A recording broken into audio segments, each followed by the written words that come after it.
was gonna rip his heart out. I'm the best ever. I'm the most brutal and vicious and most ruthless champion there's ever been. There's no one can stop me. Lynx is a conqueror. No, I'm Alexander. He's no Alexander. I'm the best ever. There's never been anybody as ruthless. I'm Sonny Liston. I'm Jack Dempsey. There's no one like me. I'm from their cloth. There's no one that can match me. My style is impetuous. My defense is impregnable. And I'm just ferocious. I want your heart. I want to eat his children. Praise be to Allah. Are you saying now, Mike, the Mike?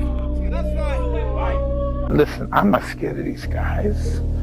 These guys think they intimidate me, and they think that I think that they're scared. Oh well, if they're scared, that's all. No, I'm gonna bring the pain to them, and that's all it is. Then we go see how tough you are. Tough guy. I like tough guys. All the time in prison, I always ran these guys. They were tough. When they was in, they ain't tough. When they get confronted, they ain't tough. When I bring that pain to them, they ain't tough. They ain't never. They think they know. They've been around crazy niggas. Oh no, they don't know one. They don't know a crazy nigga. No, they really don't.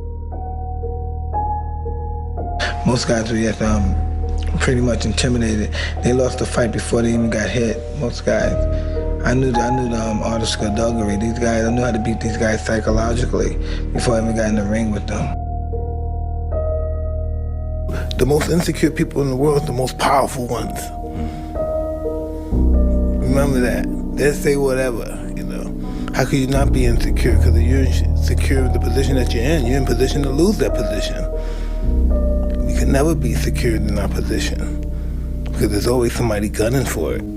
So how can you be secured when somebody's gunning for you?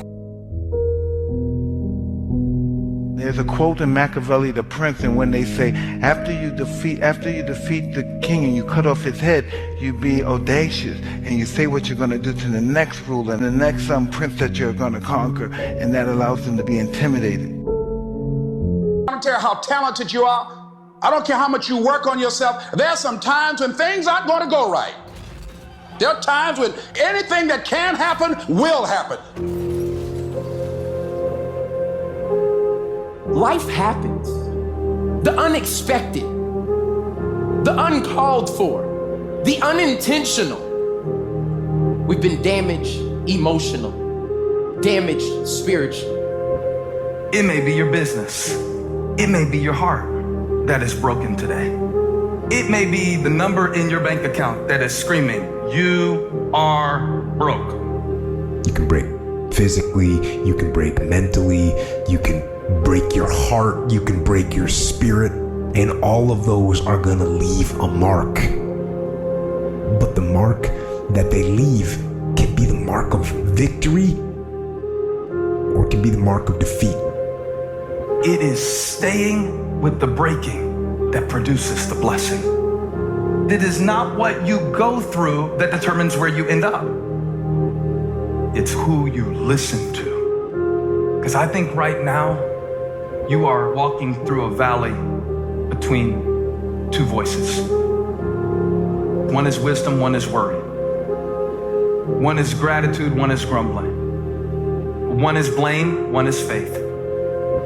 Because every time you break, and in every way that you break, while it's a chance for you to give up and for you to fall apart, but there's also opportunity to get stronger and get smarter and get faster and get tougher and get more stable and get more resilient and get better.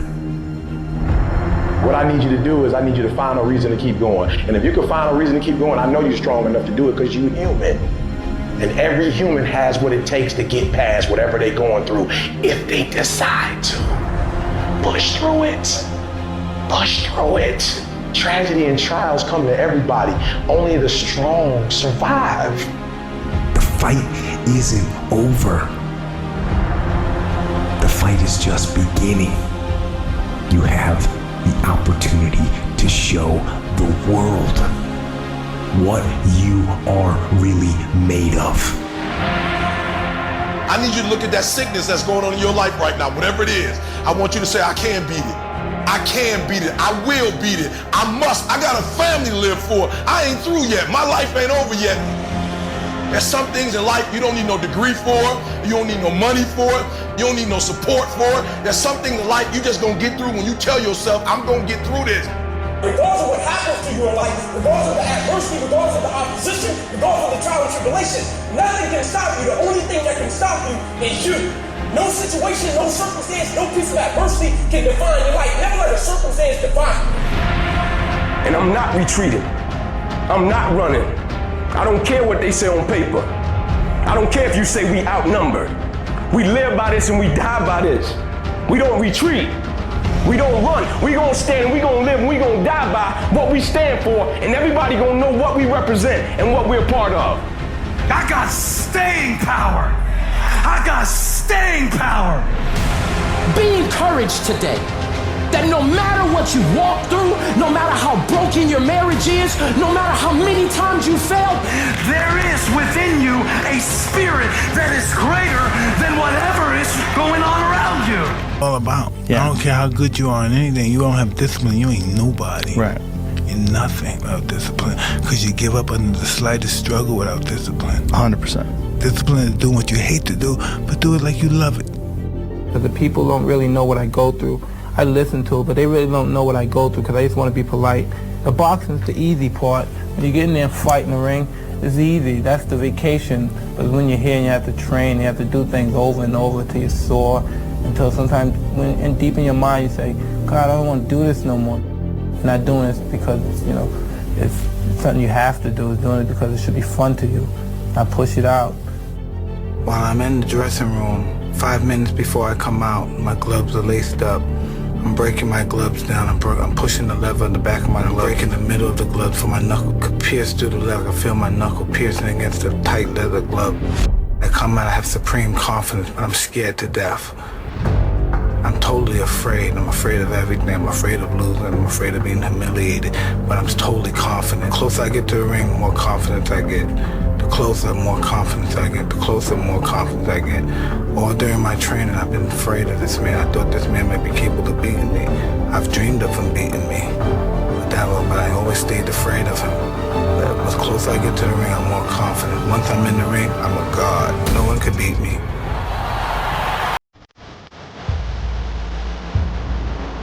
Walk around in the ring, but I never take my eyes off my opponent. I keep my eyes on him. Even if he's ready and pumping, he can't wait to get his hands on me as well. I keep my eyes on him. I keep my eyes on him. I keep my eyes on him. Then once I see a chink in his arm, boom, one of his eyes may move. And then I know I have him. Then when he comes to the center of the ring, he still looks at me with his piercing look and as if he's not afraid. But he already made that mistake when he looked down for that 1/10 of a second. I know I had him. He'll fight hard for the first 2 or 3 rounds, but I know I already broke his spirit. During the fight, I'm supremely confident. I'm moving my head, he's throwing punches. I'm making him miss and I'm countering. I'm hitting him to the body, I'm punching him real hard. And I'm punching him, when I'm punching him, I know he's not able to take my punches. 1, 2, 3 punches, I'm throwing him punches and bunches. He goes down, he's out. I'm victorious. Life isn't fair at all. At all. So what are you gonna do about it? I knew that no one was coming back to help me. No one was gonna miracle me to be somebody special. All my situations were on me now. And solely on me. So I had to start developing an indestructible mental toolbox. Your best work has to come when you're least motivated. Where does that come from? It comes from basically, I had to stop thinking normal. I had to stop thinking normal. I can no longer be a common man walking around doing common things. But no one taught me this stuff. It wasn't like I had, I paid a trainer to come train me. Jenny Craig didn't come down and miracle my ass. None of this happened. It was on me. And that's the thing you have to realize. Everything you do, you may have some support, you may not, but it's on you. You have to make the decision whether you want to be a badass or whether you just want to be mediocre and everything's okay. But being a badass hurts real bad. And that's why I didn't want to do it. I have to tell my mind something different. I have to remember my resume, what I've been through, that all of you in here are just as fucked up as me. We post our real life, never on Instagram. We post the life that we want to have out there. That's not me anymore. I'm gonna tell you exactly about me, who I am. That's how you get better. That's how you fix yourself. That's how you grow. I'm gonna move on real quick to the very end of my story. I'm not a theorist, people. There's a bunch of people who are theorists who go to the library, study the mind. They study it in a book. I studied it by being a practitioner. I put my mind in hell, and I realized how it was thinking. And I figured out tools and tactics on how to get through it by being in it, not by studying it, by being in it. And literally, that's how I started callousing over. You know how, so I did 67,000 pull-ups in 9 months, and it calloused my hands.